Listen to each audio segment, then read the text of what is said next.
Dear students, welcome to EPG Pathshala.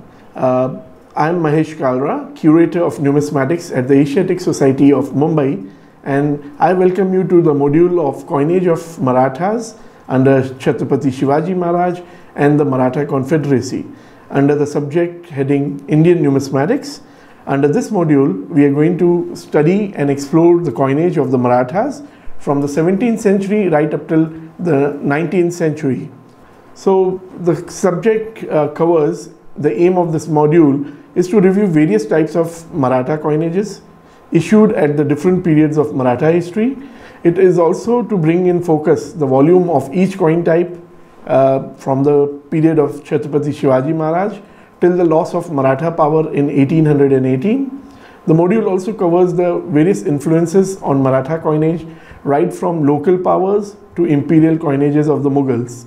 The module, however, excludes the coinage of Maratha princely states which survived the loss of Maratha Confederacy to the British in 1818. Basically, the Marathas were a power which grew from the Deccan.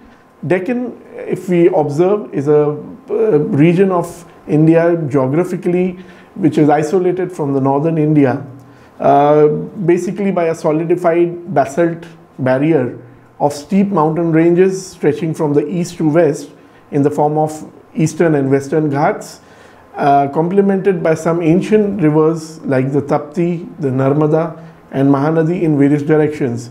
In the ancient period, right up till the medieval period, this was a reason for a physical barrier from the northern India, and thus the Deccan developed a very different cultural paradigm from the ancient to the medieval period. Deccan, of course, is an anglicized version of the Persian term Dakkan, which comes from a Sanskrit term Dakshinapatha, which means the southern pathway. This has been employed in various epics and Purans right up till the medieval period, and we will be looking the influence of this on the history of the Marathas. So if we look at the history of ancient Deccan, we see various dynasties which came into power, beginning with the Mauryas, who then gave way to the Satavahanas right from the 3rd century BC to the 3rd century of the Common Era, when they issued lead, potent, silver and various kinds of gold coins. At this stage, we also find Roman gold coins coming to Deccan. Post the Satavahana period, we find a period of confusion where there are various local dynasties which also issued their own coins, largely in base metals like lead, potent, very sparingly in silver. Then in the early medieval period, we find the Seona, the Hoysalas and the Kakatiyas issuing their coins from the 11th to the 14th century, majorly using gold as a medium, though there are also coins of all these dynasties in silver and base metals.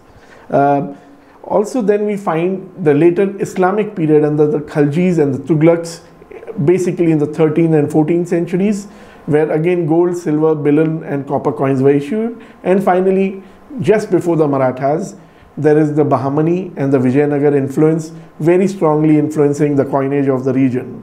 So it is under this condition that the Marathas came into power on the vestiges of the Bahmanis, that is the Dakkani Sultanates of Ahmednagar, Bijapur and Golconda, and Vijayanagar and its remnant under the Nayakas of Vijayanagar.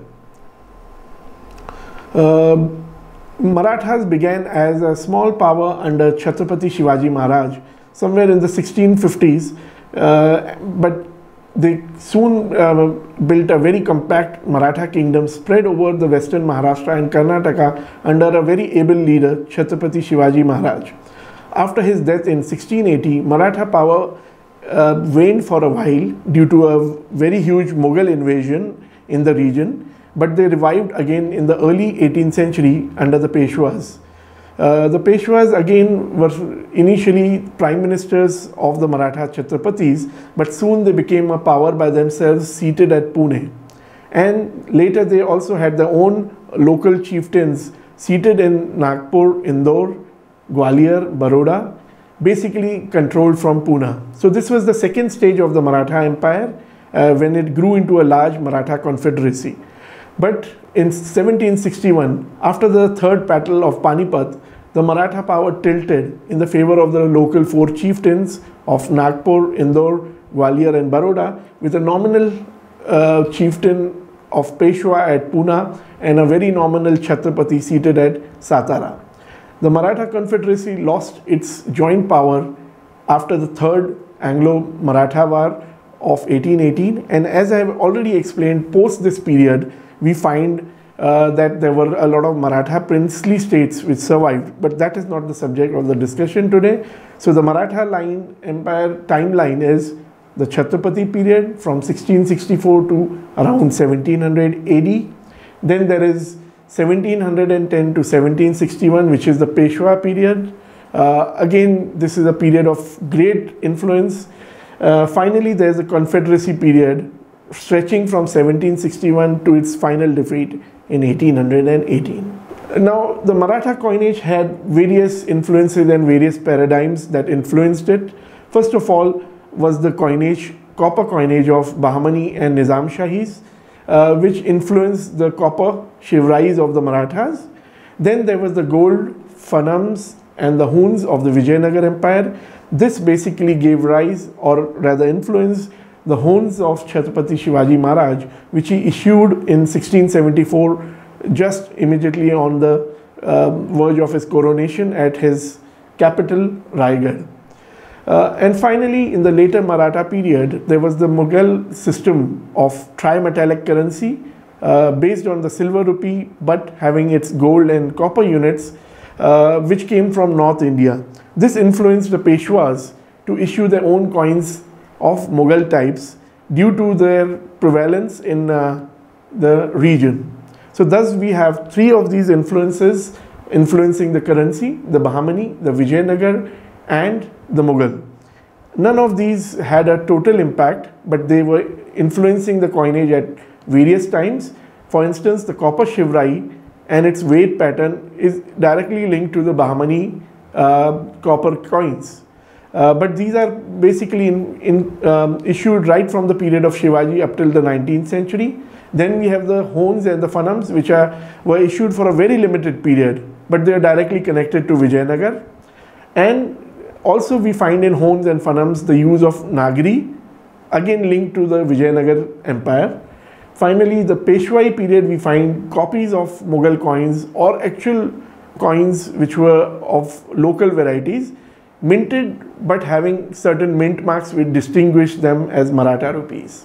So first, under Chhatrapati Shivaji Maharaj, we find his rising as a rebel son of Adil Shahi noble in 1640s, but his major victory came with the defeat of Bijapuri noble Afzal Khan in 1659. This was followed up by successive raids and conquest of various Maratha forts. Also a very successful raid on the very rich city of Surat, the port city of the Mughals, enriched his treasury enough to declare himself a Raja. Thus his biography, the Sabasad Bakhar, written by Krishnaji, claims that he declares himself as Raja in 1664, and he also issued coins on this occasion. But the major question is, can these coins be considered as the existing shivrai? In my opinion, this is basically how a shivrai looks. It has a obverse legend Chhatrapati and a reverse legend Raja Shiv. As we realize, the title Chhatrapati was taken by Chhatrapati Shivaji Maharaj in just 1674. So most of his coins have this title, and none of the coins exclude the title of Chhatrapati.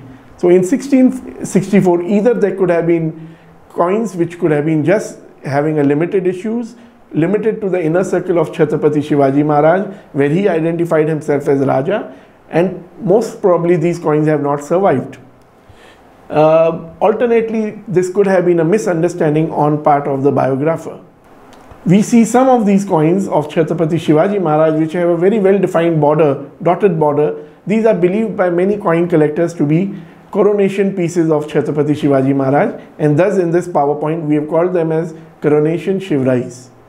None of the coins of this variety come with any dates, so it is very difficult to say that they were actually coronation shivrais or not.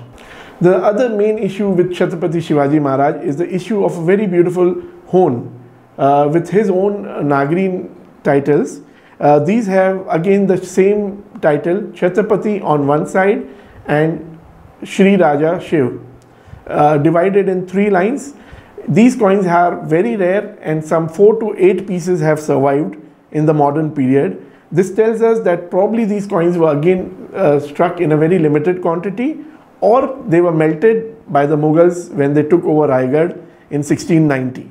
If we look at the side very closely, we see one of the surviving pieces, which has Shri Raja Shiv and Chhatrapati. The next slide has another rare piece from the National Museum, and very limited of these pieces have survived.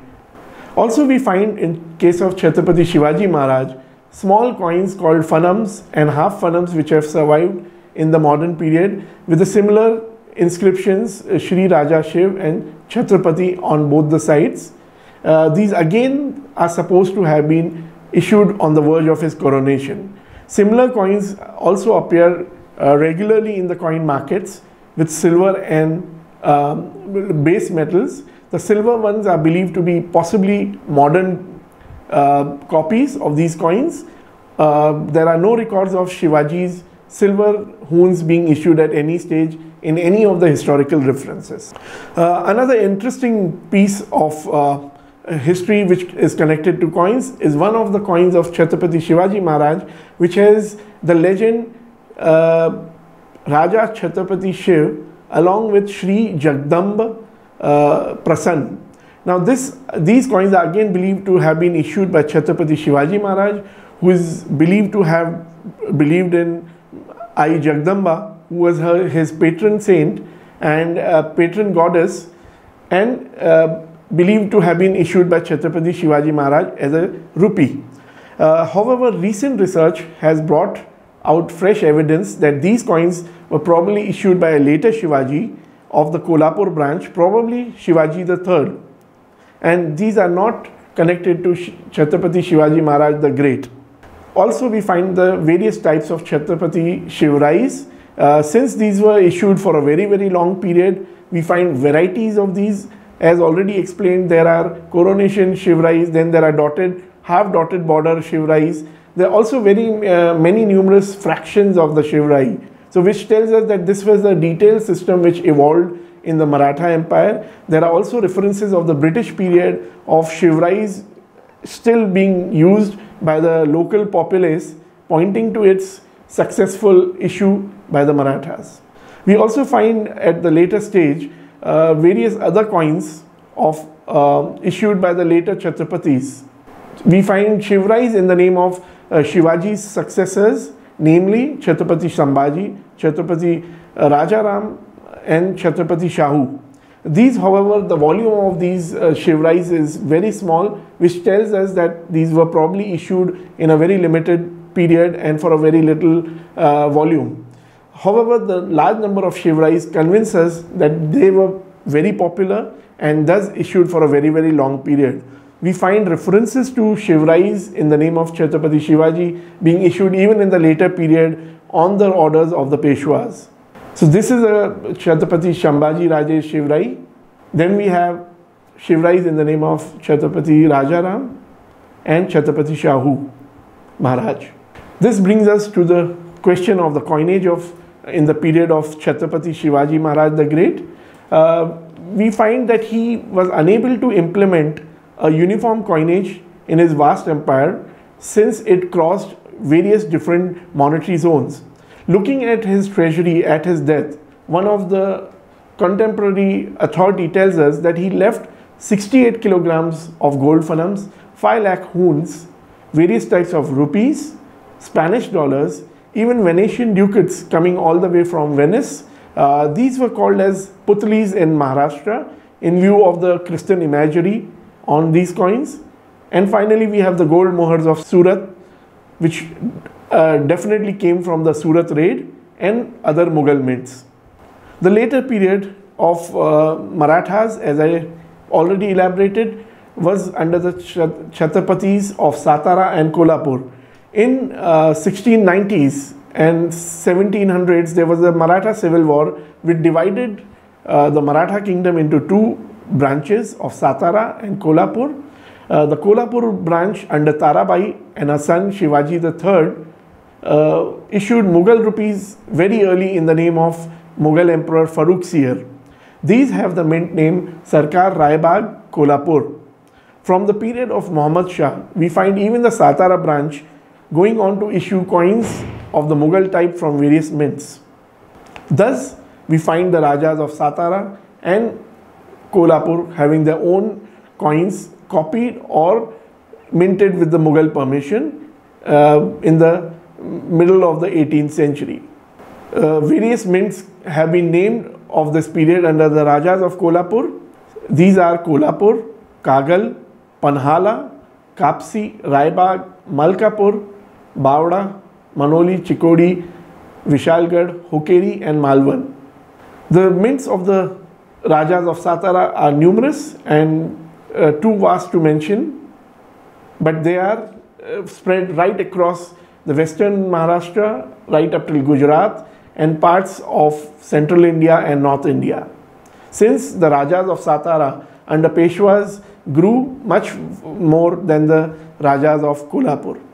We find also in the later Peshwa period the various other powers like Gaikwads of Baroda, Holkars of Indore, Sindhyas of Gwalior, Bhoslas of Nagpur, Pawars of Devas and Dhar, Ghorpades of Guti, Rastes of Vai, Patwardhans of Miraj and Sawants of Wadi, issuing their own coins with peculiar mint marks. Also, the Marathas took to copying certain popular Mughal rupees. Famous amongst these copies was one of the rupee of Aurangzeb from Dicholi mint. These come with the regnal year of 47 and 48 but have been vastly copied by the Marathas. We also find one known as Shambhu Khani Pir Khani rupee, Shambhu Pir Khani rupee, which has this same copy of Aurangzeb's rupee with the image, the mint mark of a Shivlinga. Also, another famous copy was of Muhammad Shah's Azamnagar Gokak rupee, which was struck at various mints with additional mint marks. Another famous coin which was copied vastly was the Delhi Shahjahanabad Dar-ul-Khilafat mint coins. Again, these coins were not minted in Delhi but were copied in Maharashtra in the mint of Bagalkot. So this is the Shambhu Pir Khani rupee, which has the lingish symbol on the reverse, pointing to its issue by the Marathas. And these are the Dar-ul-Khilafat Shahjahanabad coins of Bagalkot, which again have peculiar mint marks on the reverse, and they don't look exactly like the coins, actual coins issued by Muhammad Shah in Delhi. In the later period, numerous mint marks came to dominate the coins of the Marathas. Since these were issued by various mints, many of these mints developed their own mint marks, which were basically symbols of the Maratha power, and they used various war symbols like the Ankush of Ganpati. Ankush was used on many rupee coins from various mints, and these rupees have been classified by modern numismatists as Ankushi rupees. Then there is the Nagfani or the Hali Sikka rupee, which has a scissor or a spectacle like mark resembling a cobra. Then there is the Jari Pataka rupee with the Maratha pennant or the flag. And there is the Tura rupee, which was issued from Chandor, which has the flower sprig as the mint mark, and a Farshi, a Maratha battle axe mint mark, which classified these rupees. So these are the examples of Ankushi rupees issued from various mints with the image of Ankush or Ganpati's trident on the reverse, elephant goad on the reverse, and also these modified mint symbols was adopted in Ahmedabad when the Marathas captured Ahmedabad under the Gaikwads. Then these are the Nagfani or Hali Sikkas. These were majorly issued from Pune, but also some other mints copied this style and mint mark. The Tura rupee, which was employed on Chandori and Wafgaon in a modified form, was also again a mint mark of the Marathas. Mind you, most of these are copies of actual coins of the Mughals, so they have the legends in Farsi, Persian language and script. The Jari Pataka, which was again the Maratha flag, hoisted by the Marathas on the eve of war. The Farshi rupee again has a battle axe probably resembling the battle axe of Parshuram. Also, another interesting thing we see is Devanagari mint marks. These are sometimes initials written in Devanagari like Shri or Ga, representing Ganpati. Also, there is another rupee of Miraj which has a whole legend Shri Ganpati on it, which tells us that the Marathas were very confident of issuing these coins with their own cultural legacy on them. So these are the Ganpati Sikkas of Miraj, which have Ga written on it in Devanagari, standing for Ganpati. Then these are the Shri Sikkas, which have Shri written in Devanagari. The rest of the design is totally Persian. And finally, the coins of Miraj, issued by the Patwardhans. Now, this has a very interesting history to it. It is believed that there is another part of the legend which says Shri Pant Pradhan, which was the title of the Peshwa, and these are believed to have been issued as kind of presentation marks or Nazranas to the Peshwa at his Darbar in Pune. So this is the rupee which has the whole design with the name of the Mughal emperor, but there are certain Devanagari legends like Shri Ganpati and Pant Pradhan, Shri Pant Pradhan written, inscribed in Marathi Devanagari. Finally, there were many other powers under the Marathas, the local chieftains or the Sardars, who issued their own local types. One of the interesting types is the Guti Fanam with a snake, also known as the Cobra Fanam. These were again issued by a Maratha Sardar from Guti mint. Also, vastly numerous was the Maratha mints acquired from in central India and North India. The central India mints included Balanagar Gadha, also called Gad Mandala, Jalaun, Kalpi, Kunch, Kunar, Balwant Nagar, that is Jhansi, Mahoba, Ravish Nagar, Sagar, Sironj, Srinagar, and some minor mints in Banda district of UP. Also, the North Indian mints, which came to be dominated in the last quarter of the 18th century when the Mughal power was at its base, included Agra, which was also called as Akbarabad, Ajmer, Delhi, Etawah, Gokul, Mathura, Vrindavan, called as Bindraban, Muminabad, Gokulgarh, Haridwar, and finally Lahore and Multan. Saharanpur in eastern Uttar Pradesh was also a part of this.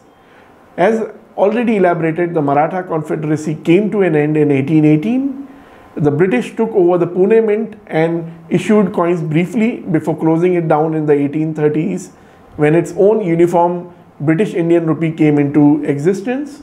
However, the Confederacy powers survived as princely states. These included the Bhosle Maharajas of Kolhapur and Satara, the Sawantwadi state, the Bagalkot state, Kingdom of Nagpur and Barshi, Gaikwad Maharajas of Baroda, Scindia Maharajas of Gwalior, Holkar Maharajas of Indore, Pawars of Dhar and Devas. These have been covered elsewhere with the Indian princely states. However, the Pune mint with its English coins have been illustrated here. As you can see on the slide, many of these have English dates, thus exemplifying that these were issued by the English. As a continuation of the currency of the Maratha areas in the middle of the 19th century. We finally come to the summary. To sum up, the Maratha Empire's coinage was a diverse coinage, not centrally controlled by the Peshwas or even the Chhatrapatis at any stage of its existence. This led to its currency being issued in a very diverse form, sporadically in the earlier stage, more widely in the later stage, but not controlled. Thus, there was no standardization of the Maratha coinages at the later period. Copper units of Chhatrapati Shivaji Maharaj's Shivrai were highly minted and having a great volume and velocity. These were used till the very late period of Maratha and even post-Maratha period in Maharashtra, and point to the popularity of this coin due to the popularity of the ruler Chhatrapati Shivaji Maharaj. The later Peshwa period, we also see the Marathas issue a pseudo-Mughal coinage in the name of various Mughal emperors with Maratha kind of mint marks to differentiate these coins from the Mughal rupees of the region. And we also find a lot of mixed coinage coming up in this period due to variety of mints which had their own mint marks. We have also illustrated in this PowerPoint the variety of mint symbols that they employed, ranging from an Ankush to Devanagari emblems like Shri or Shri Ganpati, which basically showed the cultural development and the confidence the Marathas developed in their own selves. Thank you for viewing this module.